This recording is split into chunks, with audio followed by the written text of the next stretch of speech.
All praises to Yahweh, Ba'ashim Yahweh Shai, and double honors to the elders of GMS. All praises to Yahweh Shai and Yahweh and all the other camps out there doing the work in the name of Yahweh, Ba'ashim Yahweh Shai.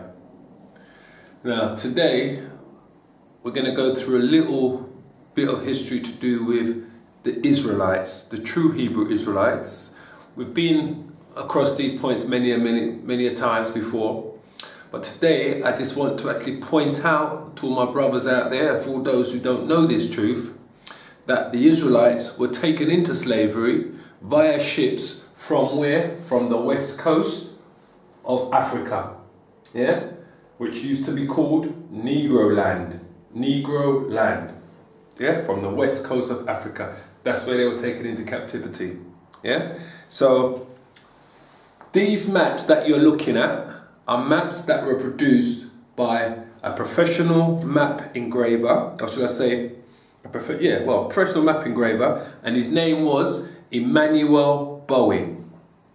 Now, Edward Bowen was producing maps from 1694, 17th century, till 1767, to the 18th century, right?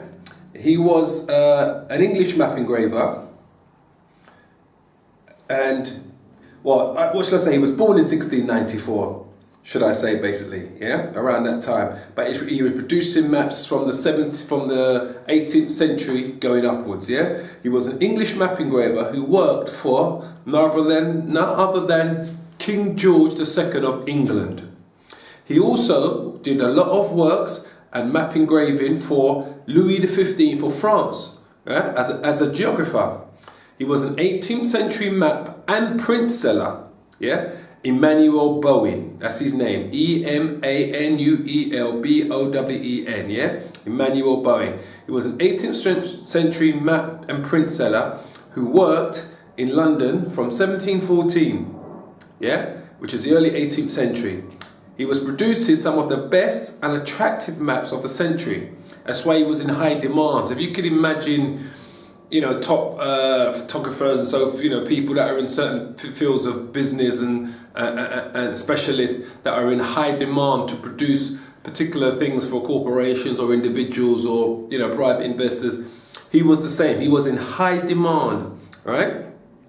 And he was a reoccurring feature of Bowen's work was evident even on the early road maps, was his habit of filling every corner and space of the maps with jottings and footnotes, both historical and topographical, yeah. One of the earliest engraved works Britannia depicted, published in 1720, contained over 200 road maps together with a miniature country map of each of the countries of England and Wales. It was an unusual feature on the atlas, and the maps were engraved on both sides of each page, and the result was in a handier book size. Okay, and he also issued with John Owen a book of road maps based as unusual time. So basically, what they're saying about this man here, Edward Bowen, who was a map engraver, that he was particular to detail. Yeah, everything he did had to be done in fine detail. And he even, like they said, put footnotes and explanations of historical and topographical information on the maps with footnotes, so that people could have the understanding of what this map represented and when he was producing it and why he went through all that trouble. So he was very particular in detailing every little bit of information that he came across when he was engraving these maps. So one thing we do know about this man is that when he produced this map here, white supremacy had not kicked in yet. Yeah, it might be discussed about in certain corners of society, but as a whole and as a thing that the white men use as an indoctrination for the whole world hadn't kicked in yet. Didn't probably start kicking in until the late 18th century. The full force of white supremacy, let me tell you this. So when this man, Edward Bowen, was defining this map here, yeah, he was showing you exactly what he came across on the west coast of Africa. Yeah? So let's just quickly go through that here before we talk about some scriptures. So, if you look at the map itself, it says Negroland. Yeah? As you can see, it is the west coast of Africa. So as we get closer to the map, as you can see, it says Negroland. Yeah? You can see it says Upper Proper Guinea, underneath Negroland. Yeah? So, if you look up there, you can see it showing you other parts of it. Yeah? So you've got parts of, what's it say? Parts of the Barbary. Yeah? And then you've got the desert, where it's showing you the Sahara. Can you see that? Sahara desert. Yeah? So, it's, you know, like I said, it's got all the different places. It's showing you the people, the different kingdoms on the maps. Kingdom of Sonda. Yeah? Country of Golden. Yeah? The Zwangziga. Yeah? 12th. Kingdom of Zanarara over there. You got the Kingdom of Agdes.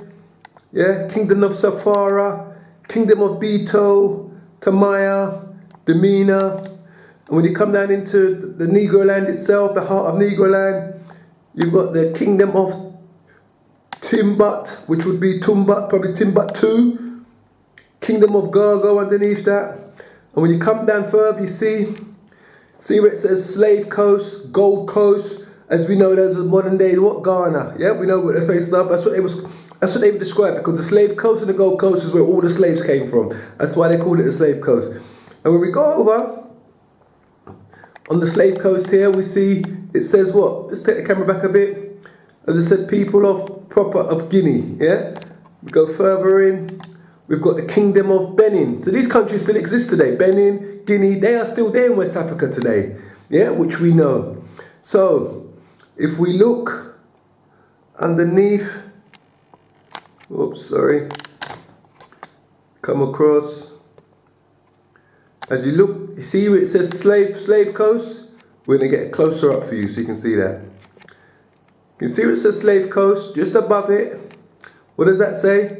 Kingdom of Juda, Juda, or Whidah, yeah, which is another way of saying Juda, yeah, in a different language, right? Where it says Slave Coast and Gold Coast, right? So let's go to a map that's got a little bit of a close-up, because what I did, I redid that part of the map so you can see it in a much closer.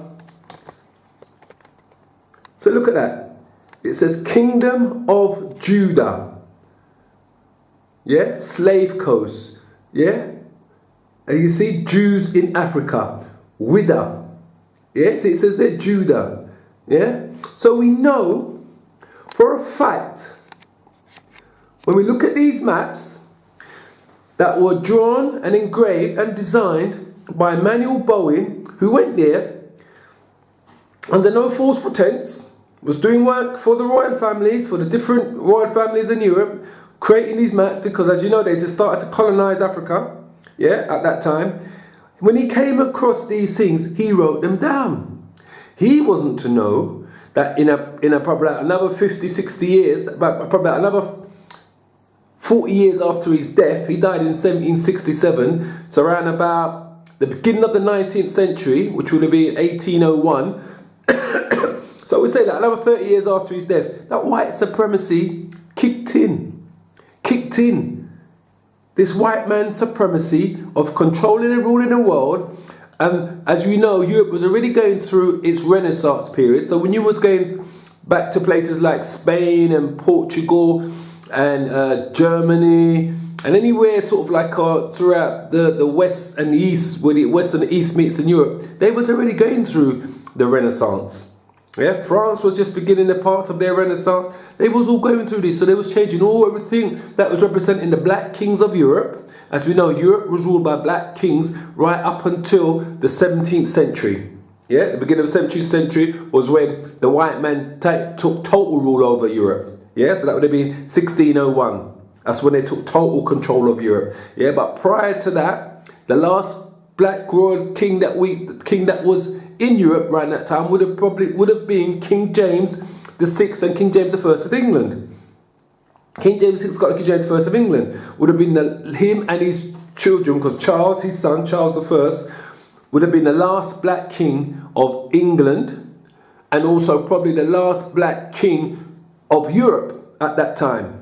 So white supremacy had kicked in. The Renaissance had kicked in. Esau, the Edomites, had now taken control of Europe. So 40, 50 years after these maps were done, or about 50 years after these maps were done, this is when things changed. So if you was to look at a map representing that part of the west coast of Africa today, you wouldn't see none of this information. If you was to look at a map that was created, say, from the 19th century going up, so say from about 1801, from 1801 going up to today, all this has been removed, all this information. Why? Because the white man was on the beginning of his enslaving of the children of God the Most High. As you can see, it says the Kingdom of Juda. He was at the beginning of enslaving them, yeah?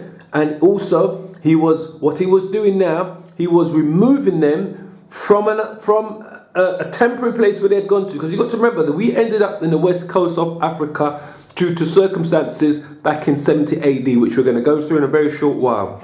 So, just to let you know that this is where we came from before we arrived in the Americas. And before we arrived in the west coast of Africa, we came out of the land of Israel. And that was under the persecutions of the Romans, Vespasian. Yeah, he was the Roman emperor that basically took down Jerusalem, and over 1 million Jews fled Jerusalem and went into the west coast of Africa. Yeah, and then you had about another 100,000 Jews that went off into Europe.